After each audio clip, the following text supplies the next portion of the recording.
मिलितमेन तस्मै श्रीगुरुवे नमः। नमो ओं विष्णुपदाय कृष्णप्रेष्ठाय भूतले श्रीमते भक्तिवेदांत स्वामिनिति नामिने। नमस्ते सारस्वते देवे गौरवाणी प्रचारिणे निर्विशेष शून्यवादी पाश्चात्य देशतारिणे। जय श्री कृष्ण चैतन्य प्रभु नित्यानंद श्री अद्वैत गदाधर श्रीवासादि गौर भक्तवृंद। हरे कृष्णा कृष्ण कृष्ण हरे हरे, हरे राम राम राम हरे हरे। सो हा आजचा जो विषय आहे थोडा गंभीर विषय आहे आणि या विषयामध्ये प्रवेश करण्यापूर्वी जसं मागच्या वेळेस आपण जी काही चर्चा केली होती ती बघू की 15व्या श्लोकामध्ये शेवटचा जो श्लोक आपण बघितला होता चातुर्वर्ण्य मया श्रेष्ठम बघितलं, त्यानंतर मग एवं ज्ञात्वा कृतम कर्म पूर्वैर अपि मुमुक्षुभी कुरु कर्मैव तस्मात्वं पूर्वै पूर्वतरम कृतम, मराठीमध्ये भाषांतर आहे। प्राचीन काळातील सर्व मुक्त जीवांनी माझ्या दिव्य स्वरूपाला जाणून त्याप्रमाणे कर्म केले, म्हणून तू सुद्धा त्यांच्या पदचिन्हांचे अनुसरण करून आपले कर्म केले पाहिजेत। इथे आपण थांबलो। हा 4था अध्याय आणि श्लोक क्रमांक 15।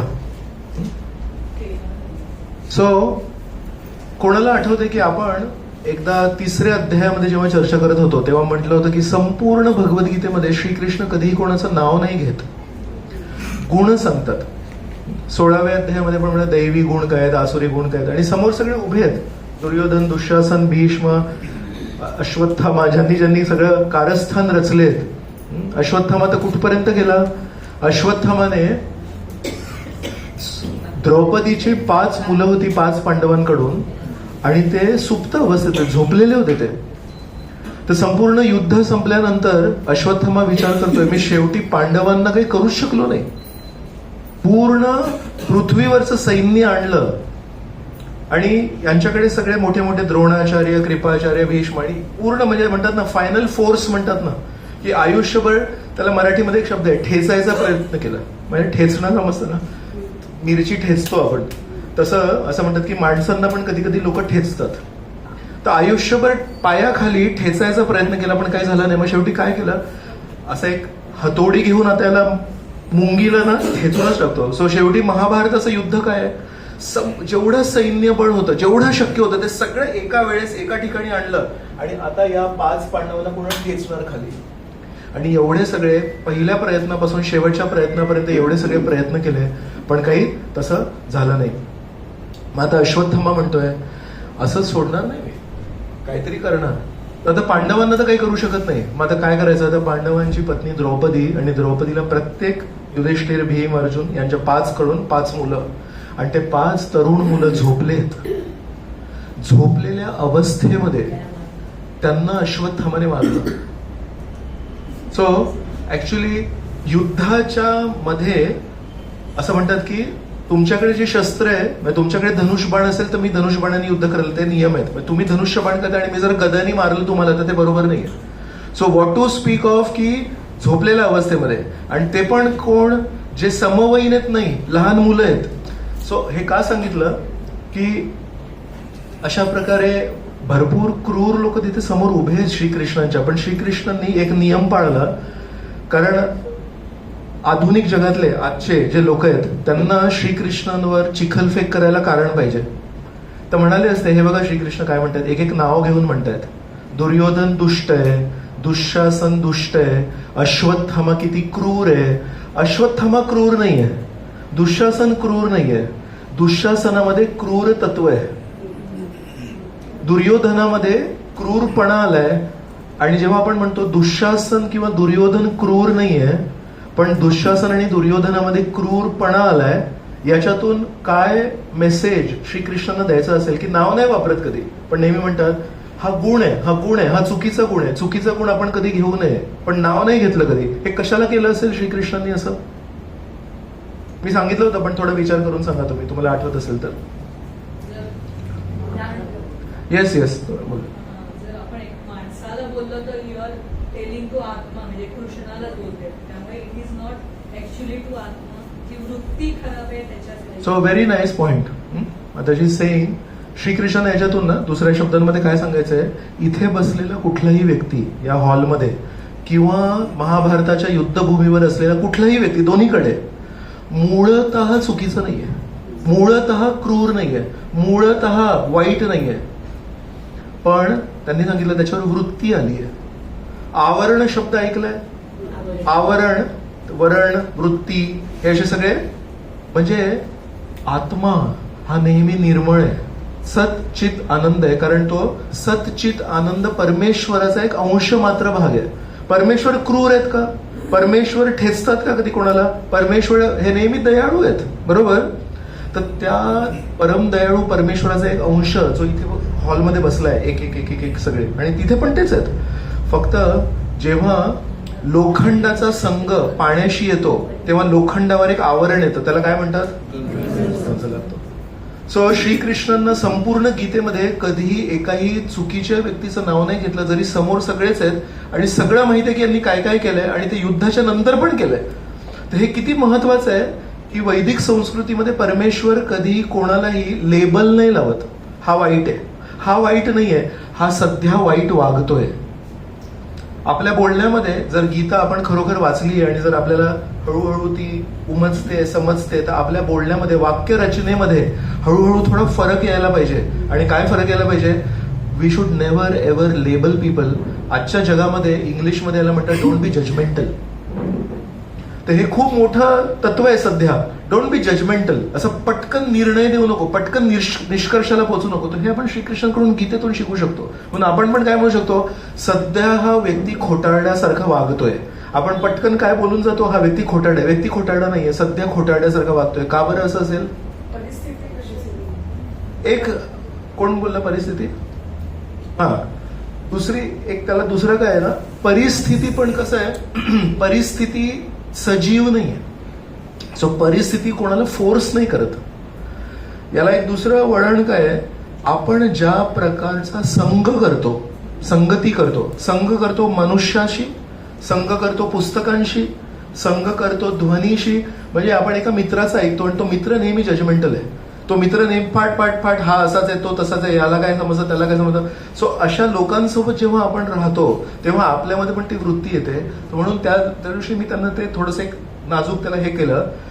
हे पण म्हणणं खूप सोपं आहे, हा असं काय परिस्थितीमुळे. पण त्याच परिस्थितीमध्ये, त्याच विषम परिस्थितीमध्ये तो एक दुसरा माणूस पण होता. प्रत्येक वाईट परिस्थितीमध्ये सगळेजण विचित्र वागतात का? सो त्याच परिस्थितीमध्ये दोन माणसं जेव्हा जातात तेव्हा एक माणूस अगदी वाईट होतो आणि म्हणतो माझ्यासोबत हे झालं का, आता मी बघ पूर्ण जगाला दाखवतो मी कोण आहे म्हणून. बरोबर, वाईटपणा तो वाढवतो. कॉलेजमध्ये मी जेव्हा होतो, इंजिनिअरिंग कॉलेजमध्ये, तेव्हा रॅगिंग भरपूर व्हायचं. ते टिपिकल त्याचा रिस्पॉन्स काय होता, मी जेव्हा फर्स्ट इयरला होतो तेव्हा माझ्यासोबत काय काय रॅगिंग झाले माहितीये तुम्हाला. आता मी जेव्हा सेकंड इयरला जाईन तेव्हा ते पुढच्या वर्षी जे फर्स्ट इयरचे मुलं येणार त्यांना मी दाखवतो की माझ्यासोबत काय रॅगिंग झालंय. आणि याच वेळेस दुसऱ्या वेळेस माझे असे काही मित्र होते, ते म्हणाले माझ्यासोबत जे रॅगिंग झालं ते मी अजिबात करणार नाही. So both same experience. म्हणून म्हटलं की हे पण बोलणं थोडं सोपं आहे की परिस्थितीचा प्रभाव आहे. परिस्थितीचा प्रभाव नाहीये, परिस्थिती सजीव नाहीये, परिस्थिती कोणाला काही बोलत नाहीये. आपण त्या परिस्थितीमध्ये राहून पूर्वसंस्कार काय आहेत आपले, आणि पूर्वसंस्कार येतात या सगळ्या 5 ज्ञानेंद्रियातून. आपण जे ऐकलंय, जे वाचलंय, त्यानुसार आपण घडत जातो. म्हणून सत्संग सत्संग सत्संग सत्संग हे वारंवार काय येतं की आपण जशा प्रकारची संगती करू, तशा प्रकारचं आपण ऐकू, तशा प्रकारचे विचार येतात आणि तसं तसं आपण हळूहळू त्या दृष्टीने घडत जातो. जसं तो कुंभार ज्या प्रकारे कसा हात देतो आणि त्या मातीच्या त्या मडक्याला घडवतो, तशा प्रकारे ऍक्च्युली घडू शकतो. म्हणून श्रीकृष्णांनी कधी कोणाला नाव नाही ठेवलं. पण तेव्हा मी म्हटलं होतं की श्रीकृष्णांनी एका व्यक्तीचं नाव घेतलं होतं तिसऱ्या. हा, very good, very nice. So your good students. Janak महाराजांचं नाव घेतलं होतं. सो कधी कोणाचं नाव नाही घेतलं, पण एका व्यक्तीचं, अध्याय क्रमांक 3 श्लोक क्रमांक 20 जनकाचं नाव घेतलं होतं. तर इथे म्हणून 15व्या श्लोकामध्ये श्रीकृष्णांनी पुन्हा एकदा म्हटलं पूर्वैरपी मुमुक्षुवी. पूर्वी पण, पूर्वीच्या जनक महाराज हे श्रीकृष्णांच्या पूर्वीचे. तर म्हणतात अशा लोकांनी बघितलं की मी कसा अनासक्तपणे सगळे कर्तव्य करतो. श्रीकृष्णांनी कर्तव्य टाळले नाही. श्रीकृष्णांनी कधी म्हटलं नाही, परिस्थितीचं म्हणाले ना, माझा मामा, माहिती आहे माझ्या मामानी मला काय केलं, कधी प्रेम नाही दिलं. सगळे राक्षस जे वृंदावनात आले होते ते कंस मामानी पाठवले होते, पण श्रीकृष्णांनी कधी त्याचा बाऊ नाही केला. समोर श्रीकृष्ण म्हणतायत मी जशा प्रकारे वागतो कधी कोणाला नावं नाही ठेवले, कधी कोणाच्या वाईट नाही केलं, पण त्या परिस्थितीमध्ये त्याला धर्म शिकवण्यासाठी आणि कधी कधी इतरांना चांगलं उदाहरण स्थापित करण्यासाठी कधी मला शिक्षा द्यायला लागते. पोलिसांना कधी कधी शिक्षा द्यायला लागते. का? पर्सनल वैर नाही त्या पोलिसाला त्या चोराशी, पण त्याला 10 वेळा पकडलं होतं आणि त्याला सांगितलं होतं चोरी सोड, आता तू लहान आहेस आता पण तो वारंवार तोच चोर भेटत असतो त्याला. मग एक दिवशी त्याला दणका द्यायला लागतो. का? एक तर त्याच्यावर संस्कार घडवण्यासाठी की तुला 10 वेळा बोललो होतो करू नको तरी तू केलंस, आणि तिसरी त्या चोराला जेव्हा मारतात आणि त्याला त्याचे गाल सुचतात तेव्हा तो जेव्हा घरी जातो तेव्हा त्याचा भाऊ जो चोरीची तयारी करत असतो तो म्हणतो बापरे पकडला गेलो तर असं, तर तो शांत बसतो. म्हणून दुसऱ्यांना एक श्रेष्ठ उदाहरण स्थापित करण्यासाठी आणि त्याच्यावर योग्य आणि अयोग्याचे चांगले संस्कार घडवण्यासाठी कधी कधी पोलीस हे मारतात.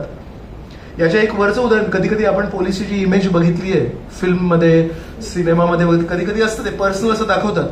Actual example is of a जज. कोर्टातला जो जज आहे त्याला काहीच नाही, तो येतो खुर्चीवर बसतो, त्याच्यासमोर ही बाजू मांडली जाते, या माणसाने अशा चोऱ्या केल्या, तो म्हणतो पुरावा आहे का? आहे, फोटो आहे, व्हिडिओ आहे, सीसीटीव्ही कॅमेरा आहे, आणि हा माणूस म्हणतो माझा जो क्लायंट आहे तो पूर्णपणे निरपराधी आहे. So depending on the proof की काय पुरावा आहे. आता श्रीकृष्णाचा एक ऍडव्हान्टेज असा आहे, श्रीकृष्णांना पुरावा नाही लागत कारण श्रीकृष्ण स्वतःच सगळ्या गोष्टींची साक्षी आहेत. हा कोर्टातला जो जज आहे तो स्वतः साक्षी नाही आहे म्हणून त्याला विचार साक्षी आहे का? तो म्हणतो माझ्याकडे साक्षी नाही पण माझ्याकडे आरोप आहे फक्त.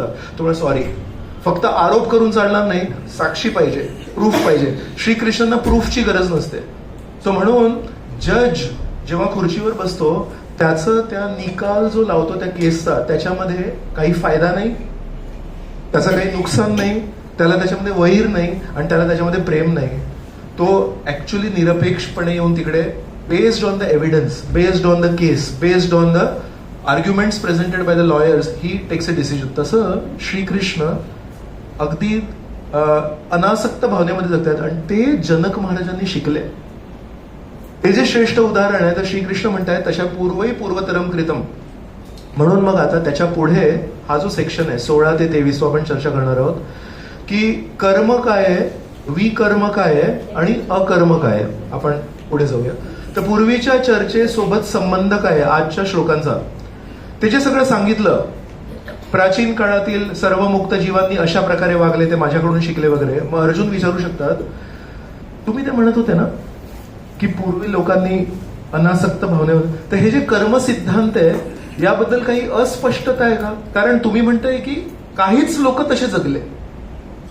जर एवढं सोपं आहे ते की श्रीकृष्ण अनासक्तपणे जगतायत, जनक महाराज जे राजा आहेत, राजा जसा राजा तशी प्रजा, ते पण अनासक्तपणे वागलेत, मग अनासक्तपणे वागण्यासाठी प्रॉब्लेम काय आहे?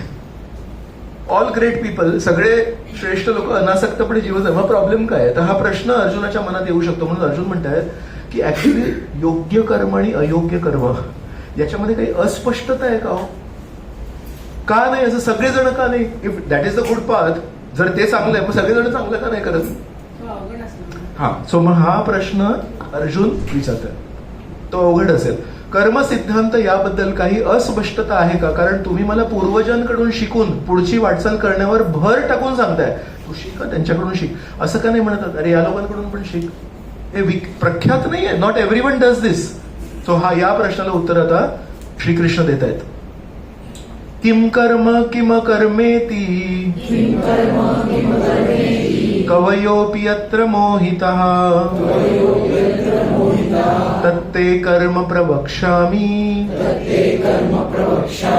यद्ज्ञात्वा मोक्षसे शुभात्. तो जो शेवटचा शब्द आहे तो असा जो आहे ते बेसिकली संधी जेव्हा होते तेव्हा तो अ जातो म्हणून ते ऍक्च्युली अशुभात आहे. यद ज्ञात्वा मोक्षसे अशुभात, पण जेव्हा ते मोक्षसे आणि अशुभात जॉईंट होतं तेव्हा मोक्षसे शुभात असं होतं. तर ते असं नाही वाटायला पाहिजे. श्रीकृष्ण म्हणतात आता एवम ज्ञात्वा हे समजून तू सर्व शुभातून मोक्ष होईल, नाही येते सर्व अशुभ गोष्टीतून मोक्ष होईल. त्याच्यामध्ये काय म्हटलंय? किम कर्म. कर्म म्हणजे काय? किम अकर्म म्हणजे कर्माचा अपोजिट, भक्त अभक्त. तर कर्म म्हणजे ऍक्शन आणि ऍक्शनचं अपोजिट काय आहे? निष्क्रिय, राईट. आपण बघूया श्रीकृष्णांचं त्याच्या पाठीमागे निष्क्रियता इज इट अन ऑप्शन. निष्क्रियता हा पर्याय आहे का? सो सगळ्यांच्याकडे पुस्तक आहे, ज्यांच्याकडे पुस्तक आहेत. 3.5 कॅन यू ओपन?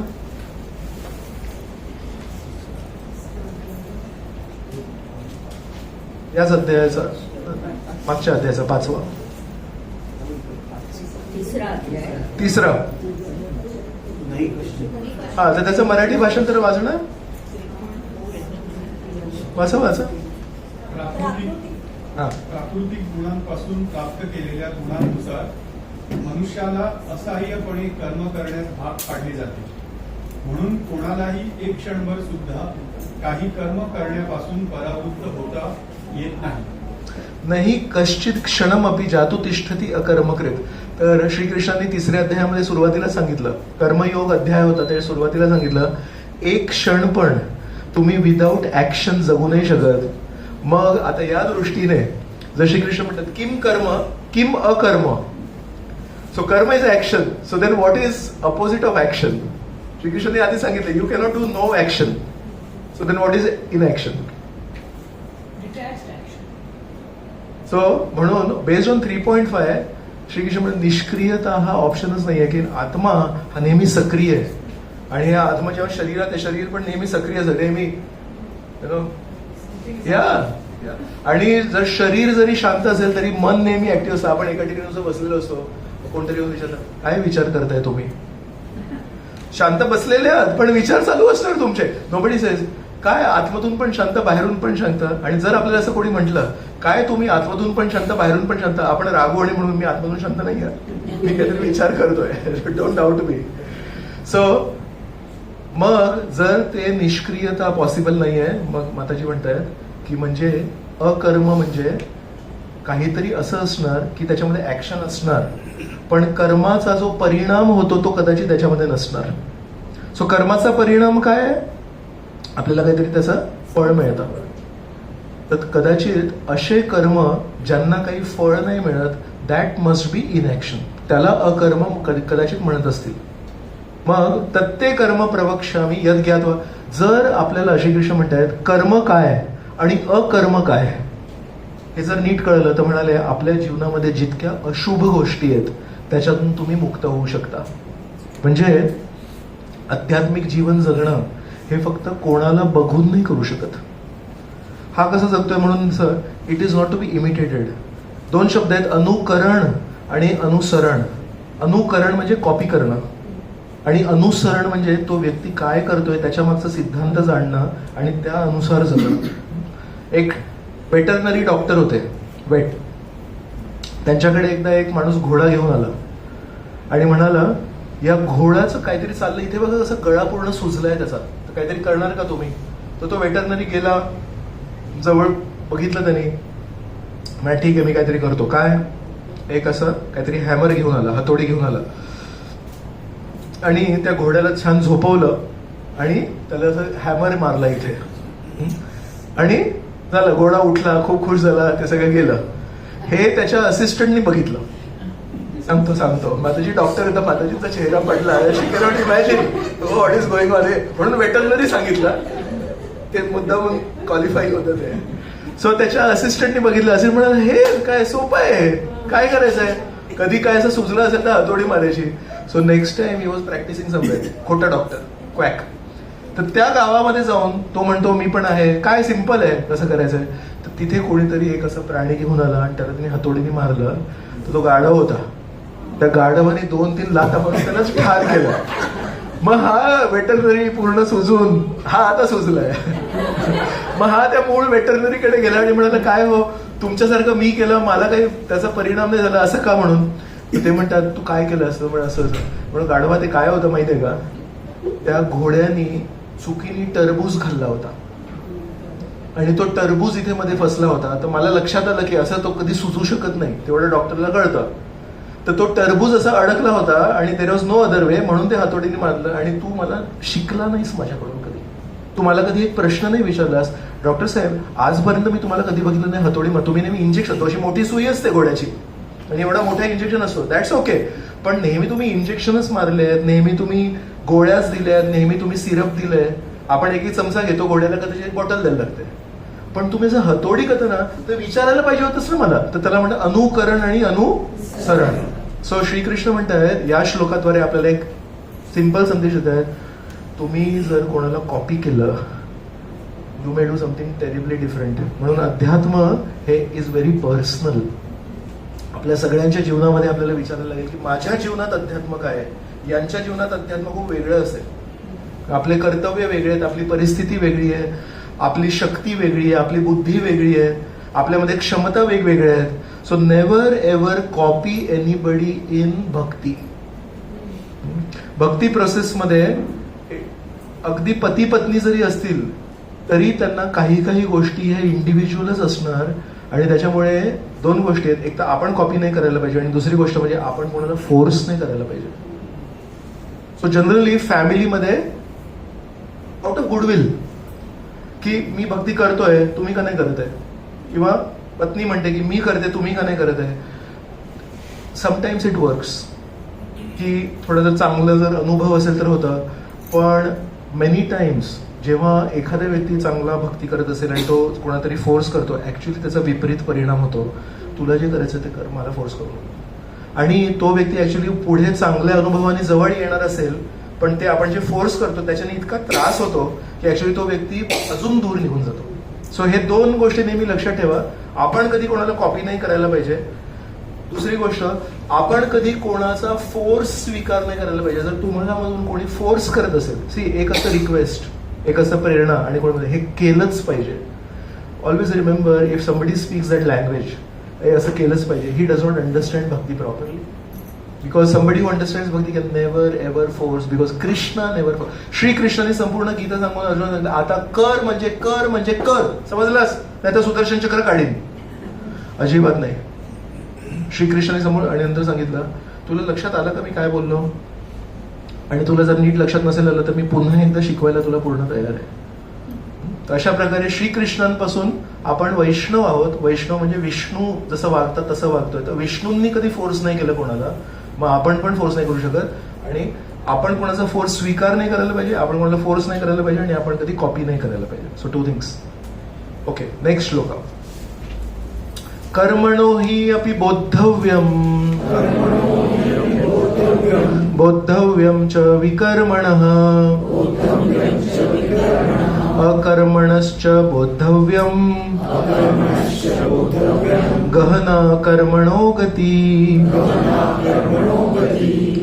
सो कर्म हा एक जो जनरल वर्ड आहे.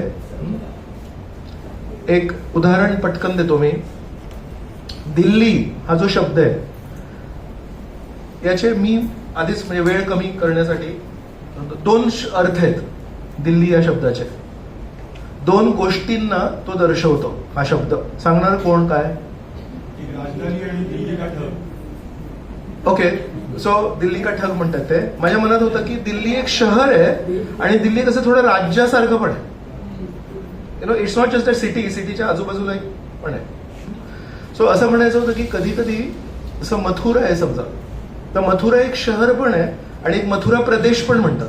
मथुरा एक जिल्हा पण आहे, राईट. सो कधी कोणी, तुम्ही बरोबर म्हणाले माझा दृष्टिकोन. सो समजा आपण म्हणालो मी मथुरेला चाललोय, तर मथुरे जिल्ह्यामध्ये ठाणा घ्या ना, मथुरापर्यंत कसं जायचं, ठाणा जिल्हा पण आहे आणि ठाणा शहर पण आहे. समजा मी म्हणलं मी ठाण्याला चाललोय, I can go to some other city within Thane. मी कल्याणला जाईन, ते ठाणा जिल्ह्यात येतं, पण ठाणा. सो नक्की काय म्हणतोय मी, ठाणा शहर म्हणतोय की ठाणा जिल्हा म्हणतोय. तसं कर्म हा जो शब्द आहे याचे दोन अर्थ आहेत. इन जनरल आपण म्हणतो काय करतोयस रे, काय तुझे कर्म, काय माझे कर्म, मी असा फसलो, असं काहीतरी म्हणतो. सो कर्म कधी कधी इज जनरल ऍक्शन. साधारण जे काही कोणी जे काही करते ते कर्म. आणि कर्माचं स्पेसिफिक, जसं ठाणा जिल्हा आणि ठाणे शहर स्पेसिफिक आहे. शास्त्रांमध्ये मनुष्याने कसं काय कर्तव्य करावं हे आपल्याला जे सांगितलंय. So expected action, prescribed action. डॉक्टरांनी प्रिस्क्रिप्शन दिलं असं तुमच्या या आजारासाठी हे औषध बरोबर आहे. कधी कधी पेशंट स्वतःचं डोकं चालवून थोडंसं आजूबाजूला करतो काहीतरी. जस्ट येस्टरडे मला एक असं हे आलं की काही जिल्ह्यांमध्ये महाराष्ट्राच्या सध्या conjunctivitis, right. So one of my friends पुण्याचे, ते म्हणतात पुण्याला भरपूर साथ चालू आहे. तर त्यांनी त्याच्या व्हॉट्सअप स्टेटसमध्ये काय टाकलंय, तुम्ही जर हे वाचत असाल, please don't do self medication. So any ophthalmologist here? Your so what happens if you self medicate, Ciplox वगैरे स्वतः जाऊन घेतलं आणि टाकलं? Because it depends. You might have infective or allergic. You might respond to steroid. Yeah. And normally people put Pyranap by default. या Which has so सगळ्यांनी काय मनातल्या मनात ठरवलंय, डोळे थोडे लाल झाले म्हणजे मला ते झालंय, आणि माताजी म्हणते it could be allergy, it could be infection, foreign particle, तिथे इजा झाली असेल, वुंड असेल. If you're a contact lens user and if you sleep with your contact lenses, your eyes could be red. So you have to get checked. What is the reason for the redness? आणि जर त्यांनी मग जर बाजूला अजून एक photo टाकला होता, डोंट डू सेल्फ मेडिकेशन, नंतर सिप्लॉक्स आय ड्रॉप्स असतात, Commonest. सो कॉमनेस्ट, त्याचा पण फोटो टाकला आणि म्हणाले हे तर नक्कीच घेऊ नका self medication. Right. So why is saying like that? कारण तो म्हणतो असं नसतं की प्रत्येक वेळेस ते, राईट. सो प्रिस्क्रिप्शन का गरजेचं आहे, हे डॉक्टर आहेत ते म्हणतात की नाही मला विचारा, मी सांगते काय आहे. तर प्रिस्क्रिप्शन का गरजेचं आहे माहिती आहे? कधी कधी चालतं सेल्फ मेडिकेशन, आणि चाललं तर ते ऍक्च्युअली दुर्भाग्य आहे आपलं. Yeah. मी जेव्हा 20 वर्षांचा होतो तेव्हा जर मी सेल्फ मेडिकेशन केलं आणि दुर्दैव माझं की इट वर्कड, का म्हणतो मी असं? आता माझ्यावर संस्कार पडले ते. So you're trying to put an arrow in blind. You are not being. So me self medication केलं आणि दुर्दैव माझं की ते चाललं, कारण का त्या दिवशी मला संस्कार पडला. हे डॉक्टर लोक काही कामाचे नाही आहेत. तो 20 वर्षाच्या वयात मला तो संस्कार पडला, तो मला किती आयुष्यभर त्रास देईल, बरोबर. पण पहिल्या वेळेस मी जेव्हा 20 वर्षांचा होतो आणि मी सेल्फ मेडिकेशन केलं, इट फेल्ड, माझे त्रास झाला. इट इज व्हेरी गुड, सौभाग्य आहे माझं. का बरं? त्या दिवशी मी कान पकडले, अजिबात सेल्फ मेडिकेशन, आणि छोट्या छोट्या गोष्टींनी मी डॉक्टरकडे बरोबर. सो प्रिस्क्राईब्ड ऍक्शन काय योग्य आहे हे आपल्याला शास्त्रांमध्ये दिलंय, मनुष्याने कसं वागायला पाहिजे. आणि अनेक वेळा सेल्फ मेडिकेशनच्या जगात, डॉक्टर गुगलच्या जगामध्ये आपण पण त्याच समाजातले आहोत. जेव्हा आपण शास्त्र वाचू आणि श्रीकृष्ण म्हणतात असं केलं तर चांगलं आहे, कोणी सांगितलं? कोणी सांगितलं? काय गरज आहे? सो जसं औषधांच्या याच्यामध्ये पण हळूहळू ती ट्रेंड आहे सेल्फ मेडिकेशनची, विच इज व्हेरी डिझास्ट्रस, तसं तसं आपण आयुष्यातल्या आजारांसाठी पण, आयुष्यात पण जे काही गोष्टी त्यासाठी पण आपण श्रीकृष्णांचं म्हणणं ऐकण्यासाठी एक मनातून एक आवाज येतो, कोणी सांगितलंय, काय गरज आहे, कुठे लिहिलंय.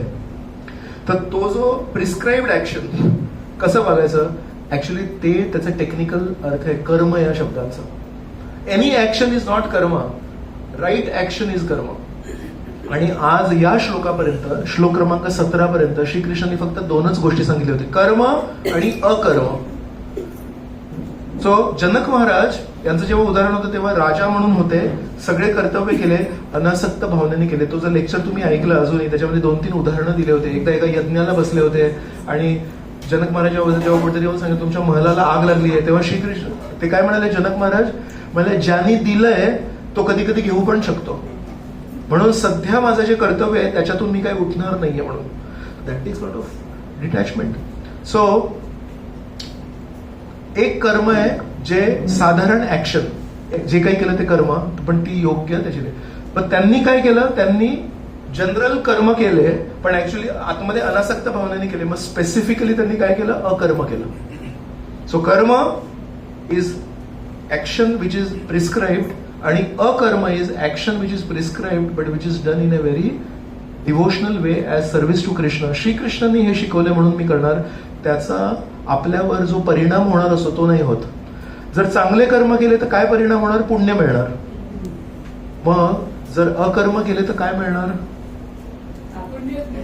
नाही मिळणार, पुण्य पण नाही मिळणार. Oh, because you are transcending, because it's detached, right?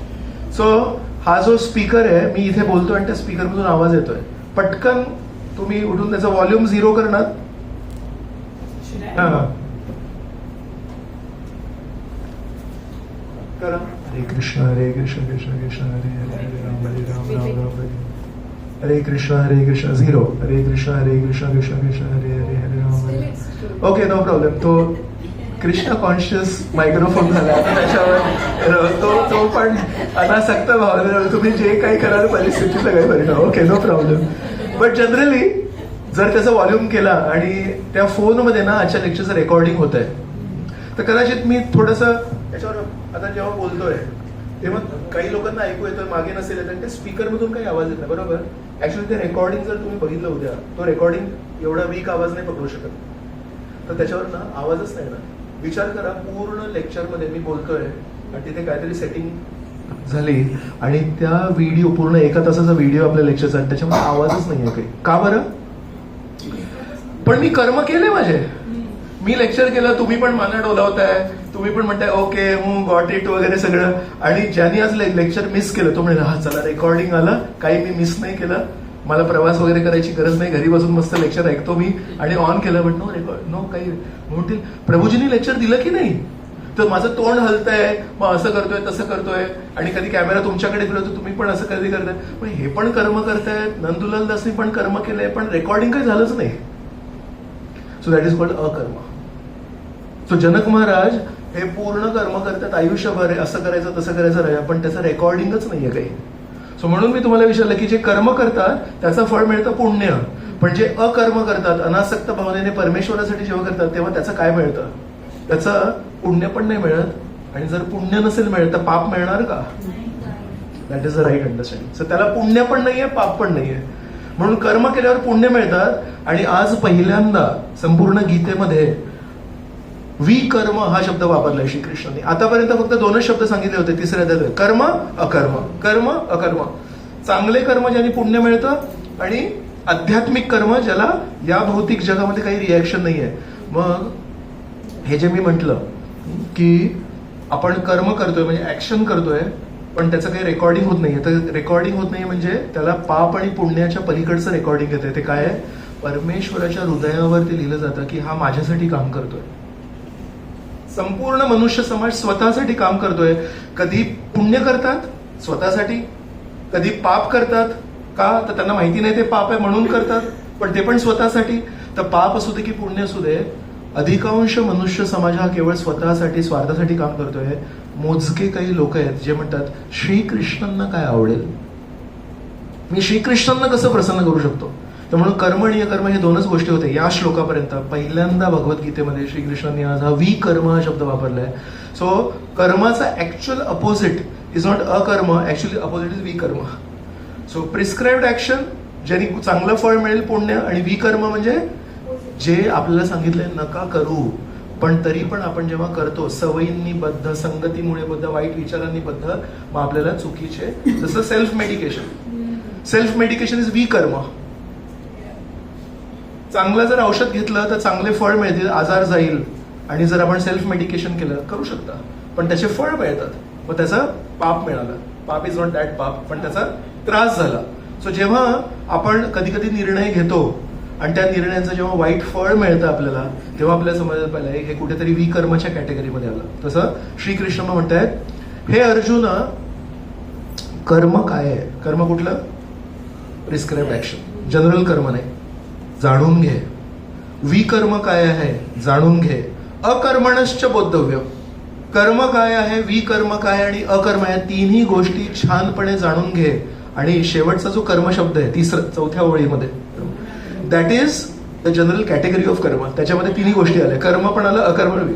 So हा जो आहे हा कर्म, हा ठाणे जिल्हा आहे, आणि वरचा आहे तो ठाणे शहर आहे. आता नाव व्हेरी इम्पॉर्टंट पॉइंट. ज्ञान हा शब्द सगळ्यांना माहिती आहे, माहिती हा शब्द सर्वांना माहिती आहे. याच्यामध्ये काही अंतर आहे का?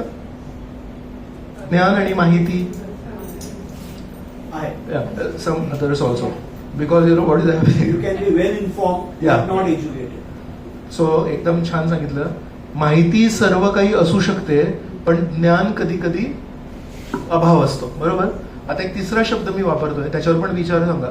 बोध म्हणजे काय? राईट. तो कधी कधी ना पुस्तक वाचलेलं असतं मी, माहिती तर नक्कीच आहे, आणि कधी कधी ज्ञान पण असतं. कदाचित मी ते पोपटासारखं बोलूही शकतो, पण तुला बोध झाला का रे?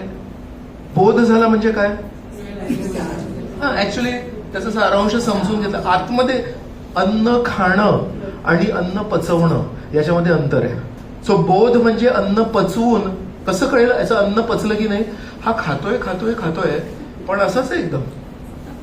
तर तुला काय अन्न लागतंय की नाही? मे बी अर्थवर्म झाले, टेपवर्म झाले असतील.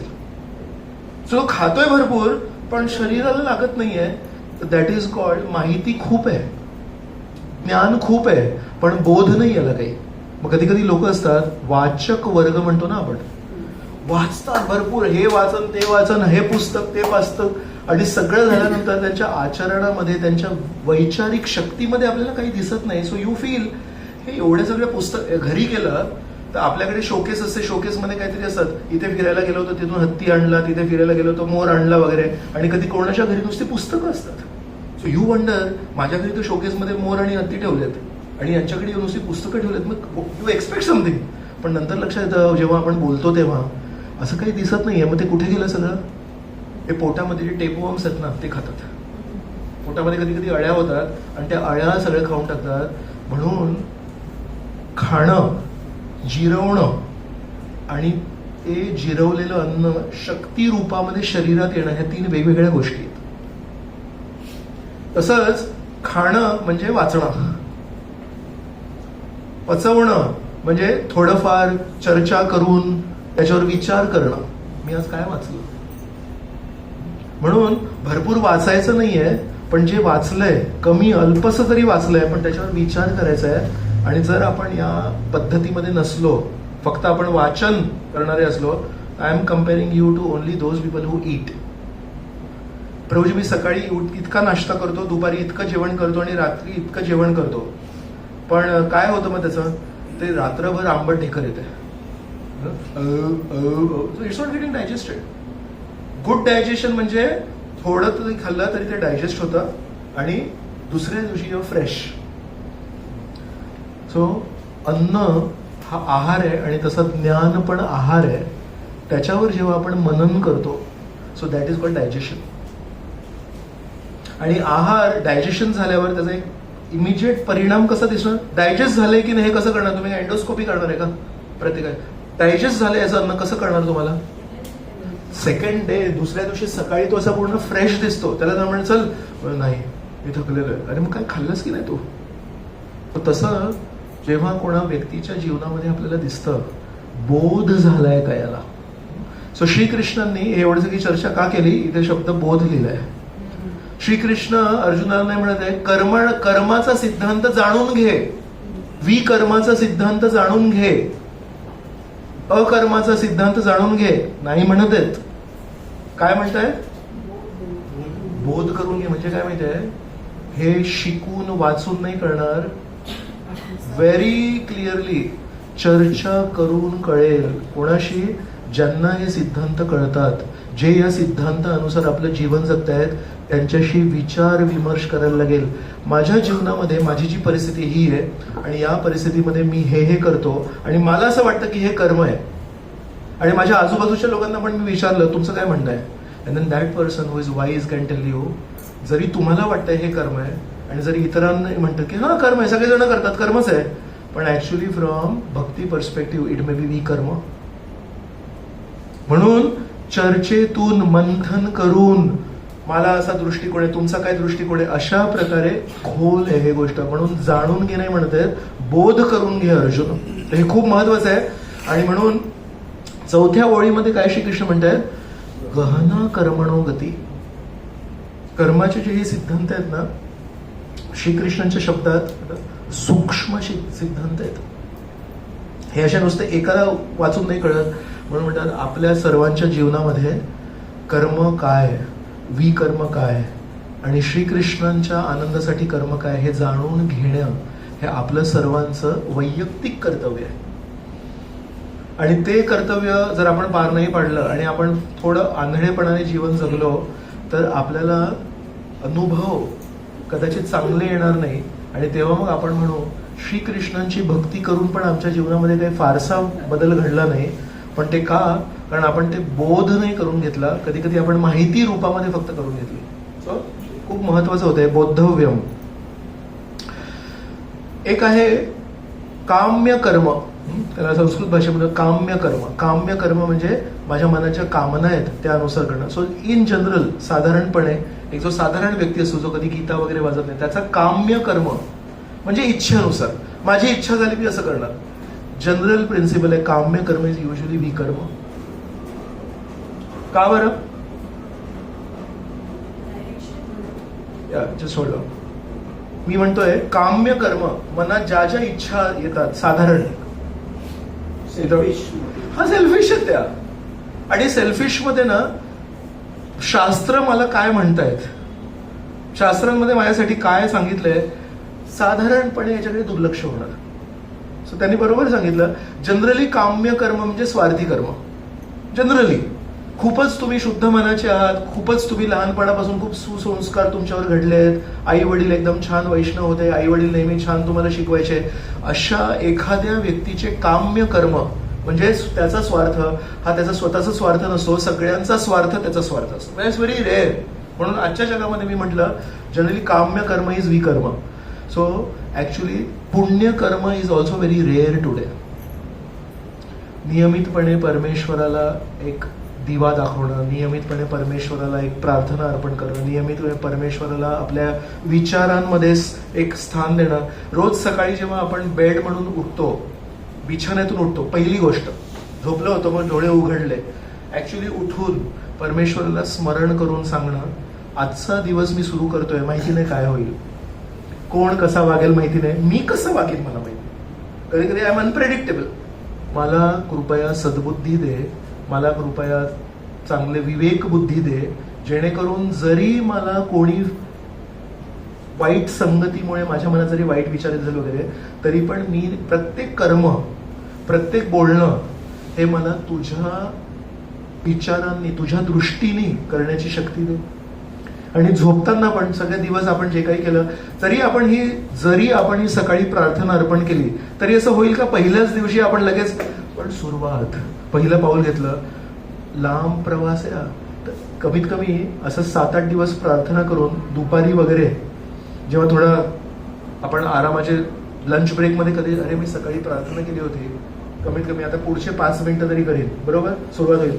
असं करता करता दिवस जेव्हा संपतो, झोपायच्या 2 मिनिटं आधी जेव्हा आपण बिछाण्यावर पडलोय आणि आता जस्ट पडणार आहे, तेव्हा आपण परमेश्वराला स्मरण करून हे सांगणं, परमेश्वरा सकाळी मी प्रार्थना केली होती खरी, की तुमच्या आनंदासाठी मी दिवस जगायचा प्रयत्न करीन, निर्णय घ्यायचा प्रयत्न करीन, जमलं नाही जमलं तुला माहिती, पण कमीत कमी इच्छा व्यक्त केली.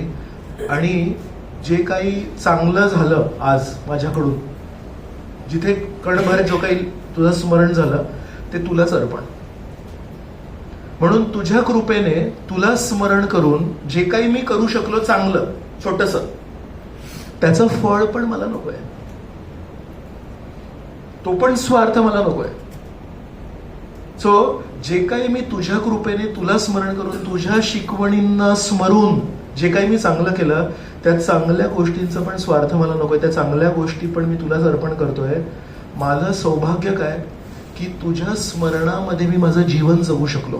ते जीवन जगून जे मिळालं ते पण तुला, कारण ते माझ्या जीवनामध्ये मिळण्याचा स्रोत पण तुझीच शिकवण होती. ते माझ्या जीवनामध्ये मिळण्याचं इन्स्ट्रुमेंट, साधन, हे जे शरीर आहे ते पण तूच दिलेस. सो शरीर तूच दिलेस, साधन तूच दिलेस. हा लॅपटॉप दिला तुम्हाला मी आणि सांगितलं की हा बटन दाबून असं होतं आणि हा बटन दाबून तसं होतं. सो साधन पण मीच देतोय, त्या साधनाला वापरायची बुद्धी पण मीच देतोय. मग ते सगळं करून तुम्हाला जे मिळेल ते जर तुम्ही तुमच्याकडे ठेवलं तर तुम्हाला काय म्हणणार, राईट? सो म्हणून तसंच परमेश्वराने आपल्याला लॅपटॉप दिलाय, खूप चांगला लॅपटॉप आहे हा, आणि त्याला कसं वापरायचं त्यासाठी शिकवणी पण दिल्यात गीतेमध्ये. आणि कधी कधी आपण ते ऐकतही नाही, आपण वाचतही नाही आणि चुकीचं मग सेल्फ मेडिकेशन करतो. पण कोणी लोक आहेत जे श्रीकृष्णाचा लॅपटॉप घेतात आणि श्रीकृष्णांच्या म्हणण्यानुसार त्या लॅपटॉपला वापरतात आणि त्याचे चांगले फळं मिळतात, पण ते चांगले फळ आपण श्रीकृष्णांना देतात. So that is a last step. Last step काय आहे? बुद्धी पण तुमची, शरीर पण तुमचं, शिकवणी पण तुमच्या, आणि म्हणून फळ पण तुमचं. मग माझं काय सौभाग्य आहे? माझं सौभाग्य आहे की मी अशा प्रकारे समर्पित जीवन जगू शकलो.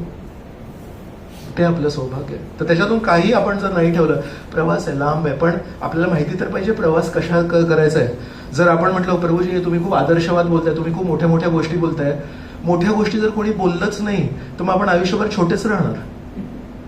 म्हणून कधी कधी लहान मुलांना पण म्हणतो ना मोठा हो, तो म्हणजे आई मी लहान आहे. लहान आहे पण आयुष्यभर लहान राहायचंय की उद्या कधीतरी मोठं व्हायचंय.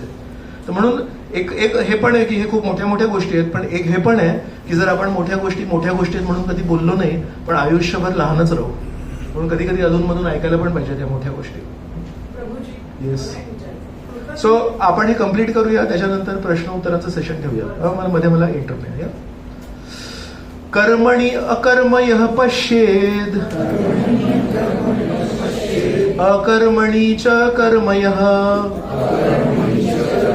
स बुद्धिमान मनुष्येषु, स युक्तः कृत्स्न कर्म कृत. या श्लोकामध्ये सांगितलं अकर्मणी कर्म यः पश्येद.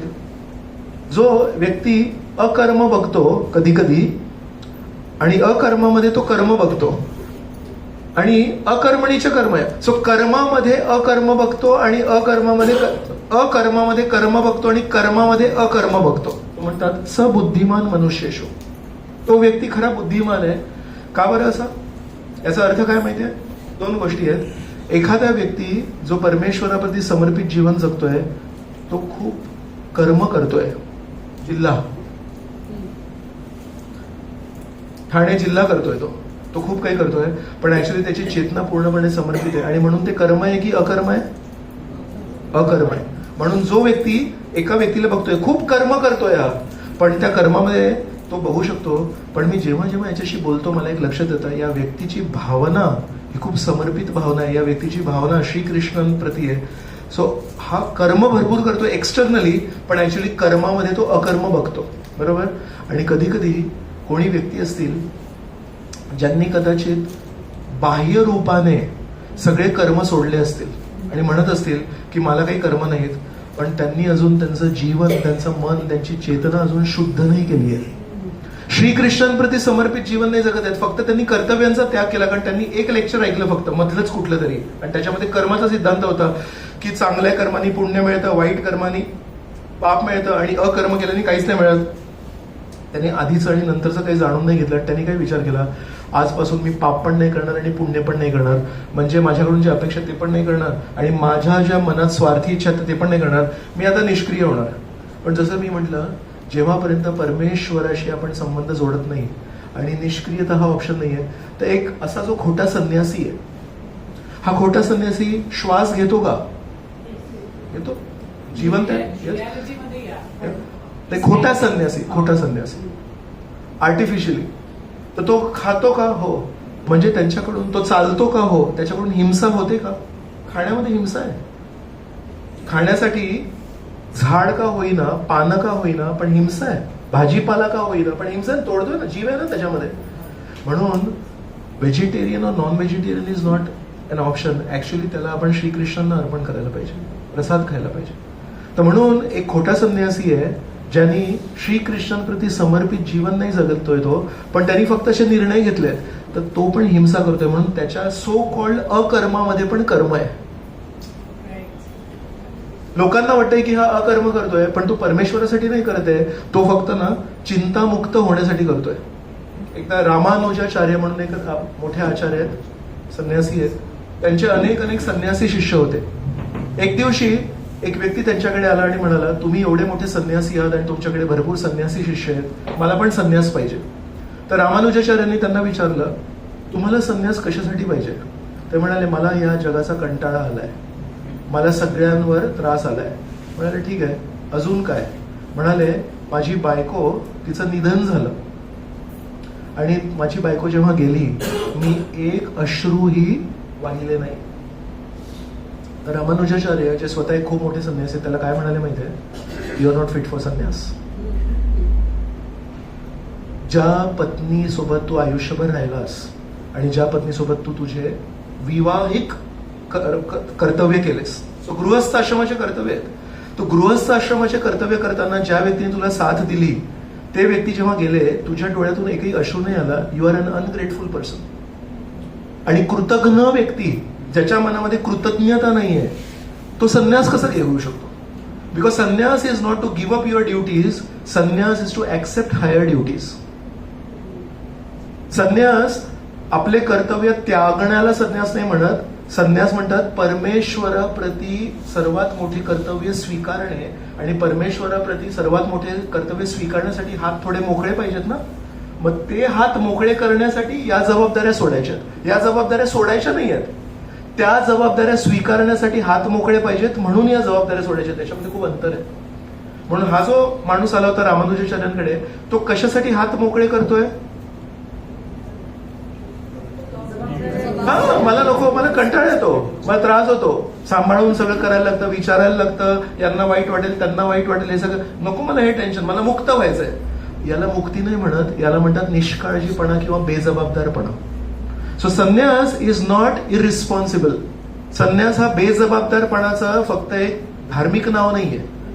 संन्यास हा खूप मोठी जबाबदारी आहे, आणि ती मोठी जबाबदारी जर पेलायची असेल, आयुष्यभर पूर्व आश्रमामध्ये अनेक जबाबदाऱ्या पेलून शुद्धीकरण करायला लागतं, चेतनेचं कृतज्ञता निर्माण करायला लागते. आणि असा कृतज्ञ अत्यंत जबाबदार व्यक्ती परमेश्वराप्रती समर्पणाची जबाबदारी स्वीकारून योग्य संन्यास घेऊ शकतो.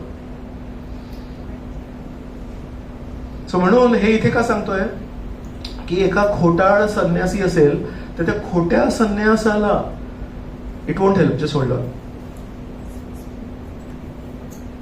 सो तिथे कुठे गेलो? एक मिनिट. या so this is Shrimad Bhagavatam, अध्याय क्रमांक 11, स्कंद क्रमांक 11, 18वा अध्याय आणि श्लोक क्रमांक 40 आणि 41. So this Shrikrishna talking to Uddhav in Shrimad Bhagavatam. सो याचं हे संस्कृत जाऊ द्या, पण आपण ट्रान्सलेशन बघूया. One who has not controlled the 6 forms of illusion, lust, anger, greed, excitement, false pride, and intoxication, whose intelligence, the leader of the senses, is extremely attached to material things, who is bereft of knowledge and detachment, who adopts the sannyas order of life to make a living. तो संन्यास का स्वीकारला त्यांनी? परमेश्वराप्रती समर्पणाचं जीवन जगण्यासाठी संन्यास नाही स्वीकारला. त्यांनी म्हटलं, नोकरी करून ना, आजकाल नोकरी म्हणजे सकाळी 8 वाजता जायला लागतं आणि संध्याकाळी निघायची वेळ नसते. ऍक्च्युली नोकरी करणं खूप कठीण झालंय. हे संन्यासांचं जीवन मस्त आहे. No boss. सकाळी उठायचं, भगवे कपडे घालायचे, थोडा जप करायचा, लोकांना इम्प्रेस करायचं, आणि थोडे धाड धाड धाड संस्कृत भाषेमध्ये थोडे श्लोक वगैरे पाठांतर करून बोलू शकतो आरामात. सो मस्त आरामाचं जीवन आहे. नोकरी नाही, बायको नाही, हे जीवन जगायचं आहे मला. तो श्रीकृष्ण म्हणताय, ज्यांनी पोट भरण्यासाठी संन्यास स्वीकारलाय, हु डिनाइज द वर्शिपेबल डेमिगॉड्स, देवतांचा तो अनादर करतो, आणि स्वतःला पण कधी मी परमेश्वराचा अंश आहे हे कधी बघितलं नाही त्यांनी, आणि परमेश्वर माझ्या हृदयामध्ये स्थित आहेत हे कधी तो स्वीकार नाही करत, हा खोटा संन्यासी आहे. त्याला परमेश्वराशी काही घेणं देणं, देवतांशी काही घेणं देणं नाही. त्यांनी पोटा पाण्यासाठी संन्यास स्वीकारलाय. दस रुइनिंग ऑल रिलिजियस प्रिन्सिपल्स, धर्माचा नाश केला या संन्यासाने. आणि who is still infected by material contamination, is deviated and lost both in this life and the next. अशा प्रकारे खोटा संन्यासी जर असेल तर तो या जगातही, या जन्मातही स्वतःचा नाश करतो, आणि पुढच्या जन्मात पण तो पथभ्रष्ट होतो. म्हणून हे सगळं का सांगतोय की ऍक्च्युली आध्यात्मिक जीवन हे खूप जबाबदारीचं जीवन आहे. आणि जर आपल्याला कोणी म्हणत असेल की अरे काय बाबा हे सगळं मस्त, लाईफ इज व्हेरी नाईस, तसं नाही आहे. सो म्हणून अकर्मणी कर्मयः पश्येत, अशा खोट्या अकर्मामध्ये आपल्याला बघता यायला पाहिजे, प्रभूजी याचे फक्त कपडे संन्यासाचे आहेत, पण याची चेतना श्रीकृष्णाप्रती समर्पित नाही, हा स्वार्थी जीवन. मग अकर्मणी कर्मयः पश्येत. आणि एक गृहस्थ असेल जो साधारण एक वैवाहिक जीवन जगतोय, पण त्याची चेतना खूप समर्पित आहे श्रीकृष्णाप्रती. श्रीकृष्ण म्हणतात, असा व्यक्ती जो अकर्मामध्ये कर्म बघतो आणि कर्मामध्ये, तो बुद्धिमान व्यक्ती आहे. नाही तर बाकीचे लोक मूर्ख बनतायत. ते व्यक्तीला त्याच्या कपड्यांवरून ठरवतायत. तर एक कपडे म्हणजे या समाजातले कपडे, जो नेहमी ब्रँडेड कपडे घालतो त्याला आपण जेंटलमॅन समजतो, आणि जो सिंपल कपडे घालतो, तसंच हे शरीर पण कपडेच आहेत ना. हे शरीर ज्यांनी चांगलं घेतलंय त्याला हा ऍडव्हान्स वाटतोय, आणि जो असा फक्त आत्मतून शुद्ध असेल पण he may not be externally very polished, तो बाहेरून कदाचित एकदम स्पष्ट बोलत नसेल पण त्याची चेतना खूप समर्पित आहे. हे आपल्याला बेसिकली आपल्या सगळ्यांना सांगतायत, मलाही सांगतायत की बाहेरून आपल्याला समजत नाही कोण काय आहे. Again the same point, don't be judgmental about people. कोणाच्या मनामध्ये श्रीकृष्णांप्रती काय प्रेम आहे आणि कोण कोणत्या स्तरावर आहे हे आपल्याला त्याच्या क्रियांवरून नाही कळत. अनेक वेळा आपण जेव्हा तेव्हा त्या व्यक्तीशी बोलतो तेव्हा लक्षात येतं क्षणाक्षणाला हा श्रीकृष्णांबद्दल स्मरण करतोय, क्षणाक्षणाला हा श्रीकृष्णांना काय आवडत असतं हा व्यक्ती. तर श्रीकृष्णाला म्हणतात बुद्धिमान. पटकन आपण जपूया. यस्य सर्वे समारंभा कामसंकल्पवर्जितः ज्ञानाग्नि दग्ध कर्माणं तम आहु पंडितम बुधा. पंडित म्हणजे ऑलरेडी खूप हुशार आणि बुधा, बुधा म्हणजे परत एकदा बुद्धिमान. हा बुद्धिमान व्यक्ती कोण आहे? ज्याचे प्रत्येक इंद्रिय तृप्तीच्या इच्छे, ज्याचे प्रत्येक प्रयत्न इंद्रिय तृप्तीच्या इच्छे विरहित आहेत, तो पूर्ण ज्ञानामध्ये स्थित आहे असे जाणावे. साधू पुरुषांच्या मते या प्रकारे कर्म करणाऱ्या मनुष्याचे कर्मफळ अग्निरूपी पूर्ण ज्ञानाद्वारे जळून भस्म झाले आहेत. तर त्याला एवढं ना स्मरण आहे श्रीकृष्णांचं, तो एवढ्या ज्ञानात आहे. ज्ञानाला अग्नी समान तुलना केली आहे. अग्नीमध्ये काहीही टाका. अशा व्यक्तीने जरी पूर्वी पाप केले असतील पण जेव्हा तो आता श्रीकृष्णांशी संबंध जोडतो त्या संबंधाच्या ज्ञानाच्या अग्नीमध्ये त्याचे पाप असू दे की त्याचे पुण्य असू दे. रेशमी वस्त्र, साफ स्वच्छ वस्त्र काल बाजारातून घेतले होते, ते अग्नीत टाकले तर काय होतात त्याचं? आणि 7 दिवसांपासून कार धुताना वगैरे ते आपले मळतात ना कपडे, ते मळलेले कपडे जर अग्नीमध्ये टाकले तर काय होतं? अग्नी म्हणते का की मळलेले कपडे मी नाही जिरवणार, मी फक्त साफ कपडे, साफ असू दे अस्वच्छ असू दे दुर्गंध येणारे असू दे सगळं काही अग्नीमध्ये भस्म. तर आपले पाप आणि पुण्य ज्ञानाच्या अग्नीमध्ये सगळे नष्ट होतात. म्हणून जरी आपला इतिहास अगदी चांगला नसेल, श्रीकृष्णांशी संबंध येण्यापूर्वी आपण भरपूर पापी जीवन जगत असू, आपल्याला कधीही त्याचा भीती नाही वाटायला पाहिजे की प्रभूजी माझा इतिहास खूप वाईट आहे, हो मी असा एवढा सुसंस्कृत परिवारात, हुएवर यू आर, तुम्ही कोणी असू दे, पण श्रीकृष्ण म्हणतायत ज्ञानाग्नी दग्ध कर्माणम त्यक्त्वा कर्मफला संगम नित्यतृप्तो निराश्रयः कर्मणि अभिप्रवृत्तोऽपि नैव किंचित करोमीति सः. आपल्या कर्मफलावरील सर्व आसक्तीचा त्याग करून नित्यतृप्त आणि स्वतंत्र असणारा जरी सर्व प्रकारच्या कर्मांमध्ये मग्न असला तरी तो कोणतेही सकाम कर्म करत नाही. निराशीर, निराश्रय, तो आपला कोणाचा आश्रय नाही घेतो, श्रीकृष्णांसाठी जीवन जगत असतो. निराशीर्यत चित्तात्मा त्यक्त सर्व परिग्रह शारीरम केवलम कर्म कुर्वन्नाप्नोति किल्बिषम. शेवटच्या वेळी दिले न आपनोति किल्बिषम. किल्बिषम म्हणजे काही दोष. तो काय करतोय? शारीरम केवलम कर्म, शरीराला मेंटेन करण्यासाठी जे काही कर्म आहे ते तो करतो, बाकी जास्ती इकडच्या तिकडच्या गोष्टीत पडत नाही. आणि अशा प्रकारे शुद्ध जीवन जगून त्याच्या जीवनामध्ये किंचित मात्र पण किल्बिष म्हणजे दोष येत नाही. तर याच्यामध्ये आपले आचार्य काय म्हणतात, याचं जे भाषांतर याच्यामध्ये पान क्रमांक 180 आहे ना, त्याची शेवटची जी ओळ आहे त्याच्यामध्ये बघा काय म्हणतात. 180 मी पटकन वाचतो. असा व्यक्ती एखाद्या यंत्राच्या भागाप्रमाणे कार्य करीत असतो. ज्याप्रमाणे यंत्राचा भाग सुयोग्य ठेवण्यासाठी त्याला तेल घालावे लागते आणि त्याची स्वच्छता करावी लागते, त्याप्रमाणे भगवंतांची दिव्य प्रेममयी सेवा करण्यासाठी योग्य राहण्याकरिता कृष्ण भावना भावित मनुष्य आपल्या कर्माद्वारे स्वतःचा निर्वाह करतो. मशीन जर चालवायची असेल तर मधून मधून त्याला तेल टाकायला लागतं आणि तेल नाही टाकलं ती मशीन बंद पडणार. तर हा व्यक्ती स्वतःची काळजी घेतो का? घेतो. पण का घेतो माहितीये? तो म्हणतो ही जी मशीन आहे ना याला परमेश्वराच्या सेवेमध्ये टिकवून ठेवायचं आहे, आणि परमेश्वराच्या सेवेमध्ये जर या मशीनला टिकवून ठेवायचं आहे तर मधून मधून ऑइलिंग वगैरे करायला लागतं. तर आपण म्हणतो हा व्यक्ती तर कधी कधी स्वतःची काळजी घेतो, मग हा परमेश्वरामध्ये समर्पित काय? तो स्वतःची काळजी पण कशासाठी घेतोय? सो इंग्लिशमध्ये म्हणतात he is selflessly selfish. He selfish but to maintain selflessness. Because the intent. हेतू काय आहे? मला या शरीराची, या यंत्रणेची काळजी का घ्यायची आहे? कारण या यंत्राला परमेश्वराच्या सेवेमध्ये लावायचं आहे म्हणून. तर कधी कधी बाह्य दृष्टीने हा व्यक्ती असा दिसतो की स्वतःबद्दल हा नेहमी विचार करतो, पण नेहमी नाही विचार करत तो मेंटेनन्स करतोय मशीनचं. यदृच्छा लाभ संतुष्टो द्वंद्वातीतो विमत्सरः समः सिद्धाव सिद्धौ च कृत्वापि न निबध्यते.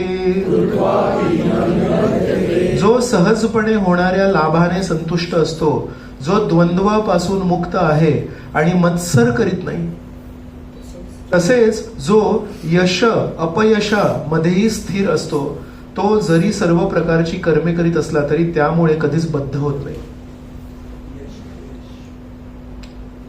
त्यातल्या त्यात डॉक्टर म्हणतात यश अपयश कठीण आहे, तरी त्यातल्या सांगू अपयश पण थोडी बुद्धी लावून आपण कंट्रोल करू शकतो. मोर इंटॉक्सिकेट इज यश. डोक्यात जातं. सो अपयश जेव्हा आपण खाली पडतो, 10 लोक येऊन आपल्याला वर उचलतात. कोणीतरी असतातच ना चांगले लोक, आपण एवढे पण काय वाईट नाही, बरोबर. तर अपयश येऊन आपण पूर्ण समाप्त झालोय, संपलोय, काही करायची इच्छा नाही. एक मित्र, एक बहीण, भाऊ कोणतरी येऊन मिळेल, अरे मी तुला मदत करतो, जे काही आपण पुन्हा एकदा सगळं करूया, बरोबर.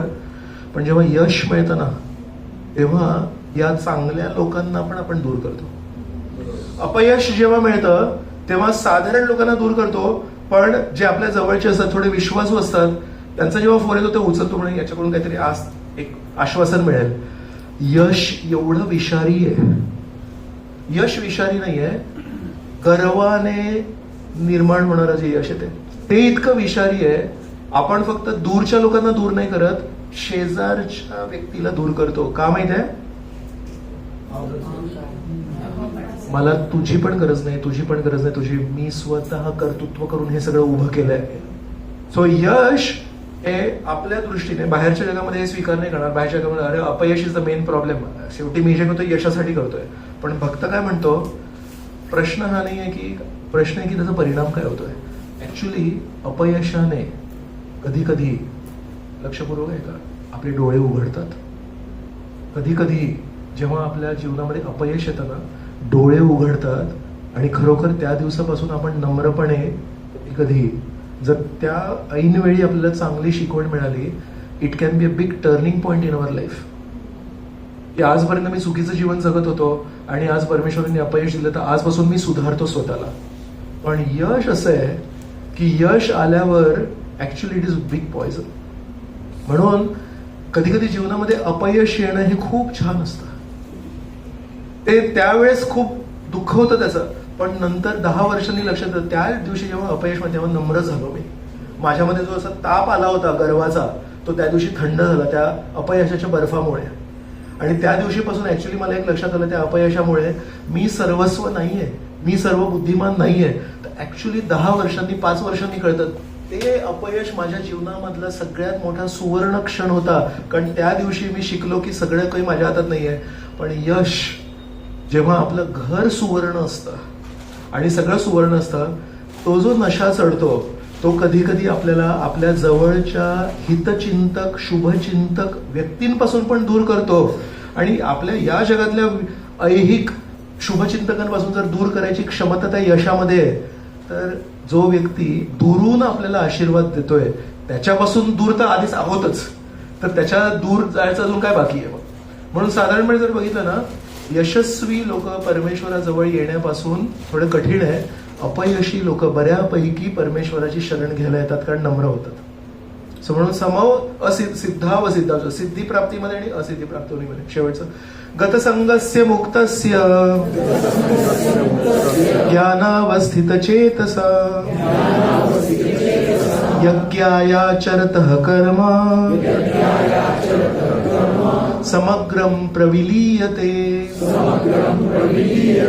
जो मनुष्य प्राकृतिक गुणांपासून अनासक्त आहे आणि पूर्णपणे दिव्य ज्ञानामध्ये स्थित आहे, त्याचे कर्म पूर्णपणे दिव्यत्व प्राप्त करतात. तो खातोय ते दिव्य आहे, तो बोलतोय ते दिव्य आहे, सगळे दिव्य. का? तर तो पूर्णपणे दिव्यत्वात स्थित आहे. त्यांनी हळूहळू मागचे जे श्लोक होते सगळे ते जर बिल्डअप केलं तर ज्ञान दग्ध कर्मणं म्हणजे एंड रिझल्ट त्यांनी जाळून टाकला. कर्म करताना तो आसक्त नाहीये. चेतना कुठलेही कर्म सुरू करण्याच्या पूर्वी तो नेहमी श्रीकृष्णांना स्मरून करतो. तर सुरुवातीला श्रीकृष्ण, करताना श्रीकृष्ण, शेवटी श्रीकृष्ण, मग आता उरलं काय. म्हणून या श्लोकामध्ये सांगितलंय तो जे काही करतो ते दिव्यत्वाच्या स्तरावर असतं. म्हणून श्रीकृष्णांनी हे जे दिलेलं ज्ञान आहे याचा मोजमाप नाहीये. या एकेका श्लोकाचं आपल्या जीवनावर काय परिणाम होईल आणि त्या परिणामाचा आपल्या जीवनामध्ये उद्या काय बदल घडून येतील, इट इज अनइमॅजिनेबल आणि इट इज अनमेजरेबल ऑल्सो. तर शेवटचं की जेव्हा आपण चैतन्य चरितामृत म्हणून एक खूप सुंदर ग्रंथ आहे, त्याच्यामध्ये याची काय तुलना केली आहे. एक झाड आहे, एक रोप आहे, झाड पण नाहीये ते रोप आहे, आणि त्या रोपाला लता, वेल, आणि त्या वेलीला पाणी टाकल्यावर काय होतं, ती वेल अशी वाढत जाते. तर म्हणतात आपलं श्रीकृष्णांप्रती जे आकर्षण आहे या क्षणी ते वेलीप्रमाणे. कधी जी तुलना झाडाशी नाही केली का, झाड स्वतः उभं राहतं, झाड सक्षम आहे, आणि वेल हे नेहमी अवलंबून असतं. तर म्हणतात आपल्या कृष्ण भक्तीची नेहमी वेल असते, कृष्ण भक्तीचं झाड नसतं कधी. आणि ती वेल कोणावर अवलंबून आहे, तर भक्तांवर अवलंबून आहे. तर नेहमी आपण नेहमी अवलंबून जीवन जगतो की नाही, मी एकटा कदाचित या मार्गावर चालणं मला थोडं कठीण आहे, पण भक्तांच्या सोबत जर राहिलो, थोडं मी कधी खचलो तर कोणीतरी मदत करेल, दुसरे खचतील तर मी. तर नेहमी बघा आपल्या जीवनात पण आपण इथे कसे आलो, कोणीतरी आपल्याला सांगितलं, कोणीतरी आपल्याला फोन करतं, कोणीतरी म्हणतं प्रभूजी मागच्या वेळेस तुम्ही आले नाही, यावेळेस येणार आहात का. तर त्या फोन कॉलनी वगैरे थोडं प्रोत्साहन मिळतं आणि मग आपण म्हणतो अरे मी येणार नव्हतं, थोडं आळशी झालं होतं पण येतो, यावेळेस येतो, राईट. आठवण्याची गरज आहे.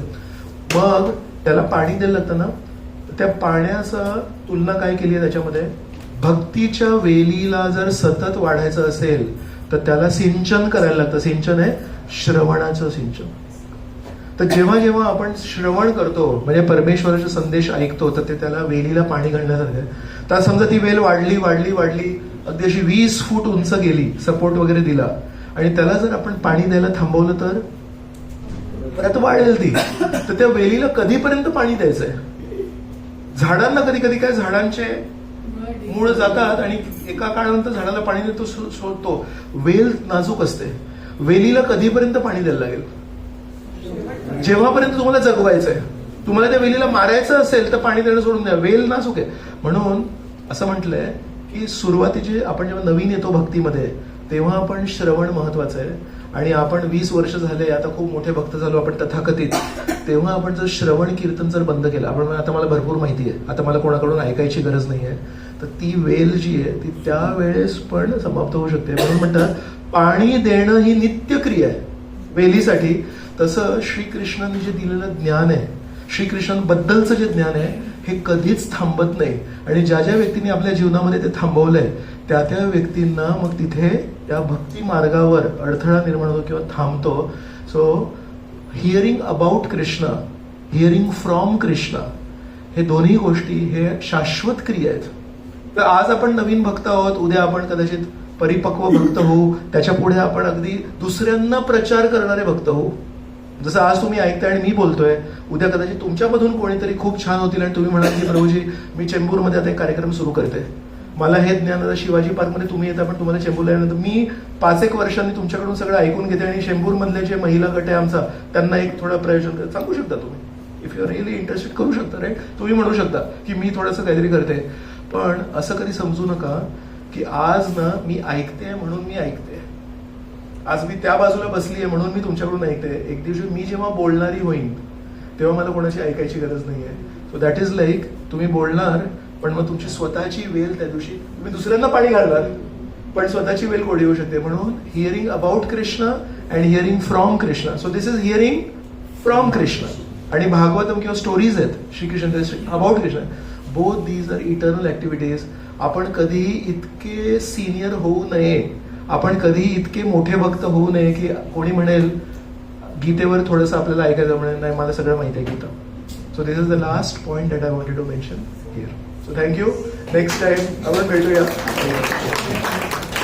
सो ओनली अनाउन्समेंट्स कारण चॅन्टिंग झालेलं आहे. Fast announcements and then fast special temple महाप्रसादी.